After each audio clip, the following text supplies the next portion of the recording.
Now let's talk about the other features that are within GoGuardian when a student is logged on to an account.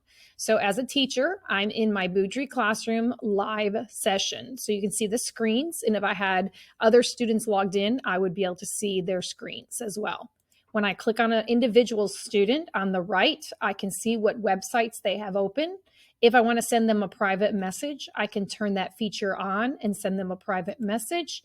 And then here are some additional resources that I might have used with them as well. So going back to student activity, I'm going to come down to the bottom. You can exclude a student from your class. I don't recommend that. It does remove them, and it may, especially if you're a beginner user, I would just leave that button alone. If you want your students to go to a specific website, you can choose to open up a tab, and then actually, I need to look up the website because I don't know it off the top of my head. So maybe I want them to go to the district webpage.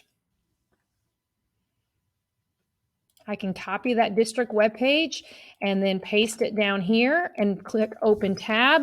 And you'll see here in just a moment, the student's page will automatically change and go to the website I want them to go. I can push this out to individuals or to an entire class if I want. If I need to get the student's attention, I can choose Lock Device, and this will lock their screen. And you'll see here in just a moment that it'll give them a message saying browser disabled. My end, I see Unlock Device. The students are going to see a little raccoon and it says browsing disabled. As soon as I unlock, though, they instantly have access to their computer again. If you need to take a screenshot of something a student is doing, you can click the screenshot option, and this will be saved automatically. So if a student is off task, you click screenshot. It takes a screenshot for your students, and they do not know that you have taken that screenshot. And then GoGuardian saves it for you automatically.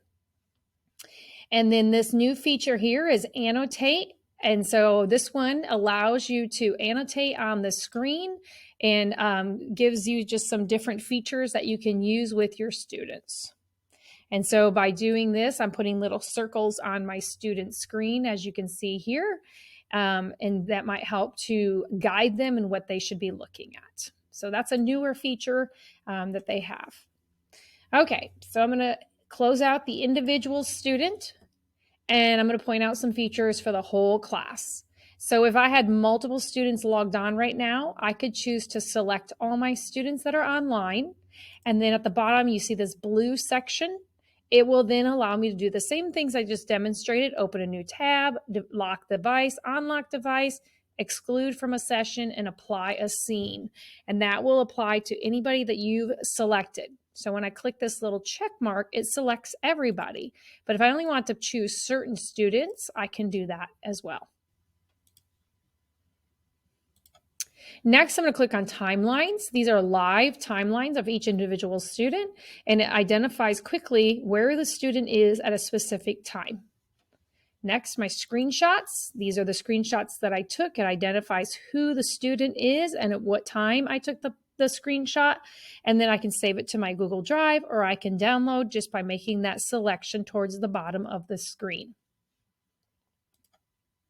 You have the present to class option. I don't really recommend that, especially since we're face-to-face now, but that is an option if it's enabled for us to use. It may be disabled at the district level. I'll go back to screens. I can turn on the chatting feature. This allows me to chat between my students and me. And so they will receive a little icon on their screen that allows them to send a chat to me. And that is something I can turn on and off instantly. I can give off task alerts. So if a student is off task, I can have that alert sent. And then finally, on the far right is where I can choose to turn on a scene for my students. And again, this is instant. On and off is however I want to do it.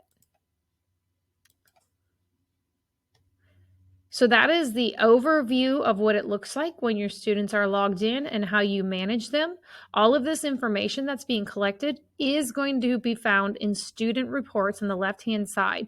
So even if you don't log into GoGuardian, but you've scheduled your classes, then under, let's see, going back to classrooms. settings, edit class.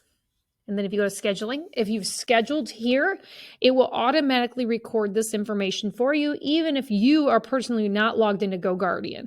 So this feature is really helpful if you're not going to be in the classroom, or if you just want to monitor what your students are doing. Because in the end, you're going to know every website, every location, every click that they made through GoGuardian.